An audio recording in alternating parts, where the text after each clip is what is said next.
বর্তমান সময়ে পাঞ্জাব থেকে শুরু করে ইউপি এছাড়া আমাদের পশ্চিমবঙ্গের এক বা একাধিক জেলাগুলিতে চাষি ভাইরা আলু চাষ করে কিন্তু ব্যাপক চিন্তার মধ্যে রয়েছে। কারণ এই অবস্থায় উপযুক্ত পরিমাণে কিন্তু আলুতে দাম পাওয়া যাচ্ছে না ফলনের বিষয়বস্তুকে প্রাধান্য করে। আর সেই সূত্রে এখন যে আলুরগুলি আমরা সকলে লক্ষ্য করতে পারছি মেশিনের মাধ্যমে উত্তোলন হচ্ছে, এগুলি অ্যাকচুয়ালি পাঞ্জাবের আলু, যেখানে বৃষ্টিপাত হওয়ার কারণে আলুর সাইজ মোটামুটি ততটাই বৃদ্ধি পায়নি।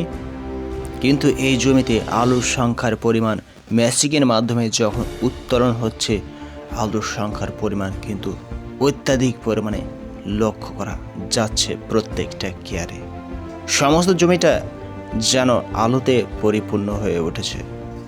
একদিকে ফারুকাবাদে কিন্তু কোল্ড স্টোর খুলে পড়েছে প্রত্যেক বছরের ন্যায়। এই বছর কিন্তু সঠিক সময়ে আলুর কোল্ড স্টোরগুলি ফারুকাবাদ হিসেবে খোলা হয়েছে।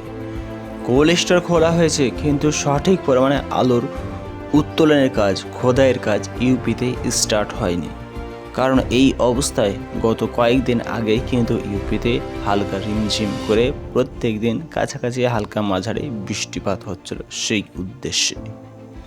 একদিকে আলুর ফলনকে কেন্দ্র করে চাষি ভাইরা যেমন চিন্তিত, সেই রকমভাবে ব্যবসায়িক থেকে শুরু করে কোল্ড স্টোরের মালিকেরাও কিন্তু আলুর দামের বিষয়বস্তুকে প্রাধান্য করে কোল্ড স্টোরে আলু স্টকের বিষয়বস্তুকে ভিত্তি করে কিন্তু তারাও চিন্তিত।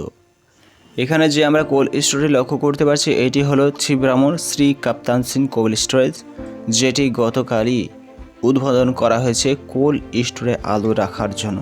প্রথম দিন যে সমস্ত চাষি ভাইরা এই কোল্ড স্টোরে আলু স্টক করেছে বা লোডিং করেছে চেম্বারে রাখার জন্য, তাদেরকে বিভিন্ন ধরনের সুযোগ সুবিধা এবং সম্মান জ্ঞাপন করা হয়েছে। যে সমস্ত চাষি ভাইরা গত বছর কোল্ড স্টোরে আলু ভাড়া মেটাতে পারেনি বা যে সমস্ত আলুগুলি নিলামের জন্য কোল্ড স্টোরের মধ্যেই পড়ে রয়েছিল, সেই সমস্ত কোল্ড স্টোরের আলুর ভাড়া সম্পূর্ণভাবে কোল্ড স্টোরের মালিকেরা কিন্তু চাষি ভাইদের কাছ থেকে আর নেবে না, সেই বিষয়বস্তু ব্যক্ত করতেও জানা গেছে। এছাড়া কোল্ড স্টোরের চাষি ভাইদের জানে বিভিন্ন ধরনের সুযোগ সুবিধা পেতে থাকে, তার জন্য বিভিন্ন ধরনের ব্যবস্থাও তারা গ্রহণ করেছে।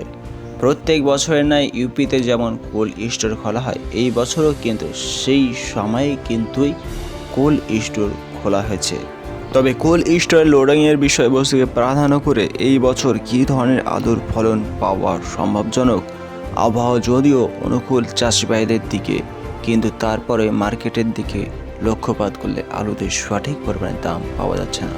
আর সেই বিষয়েই কারণেই কিন্তু এক বা একাধিক চাষি ভাইরা এই বছর আলু নিয়ে ব্যাপক চিন্তার মধ্যে রয়েছে। যেমন সেই রকম ব্যবসায়িক ভাইরাও চিন্তায় ডলে পড়েছে কী হবে আলুর মার্কেট আগামী দিনে।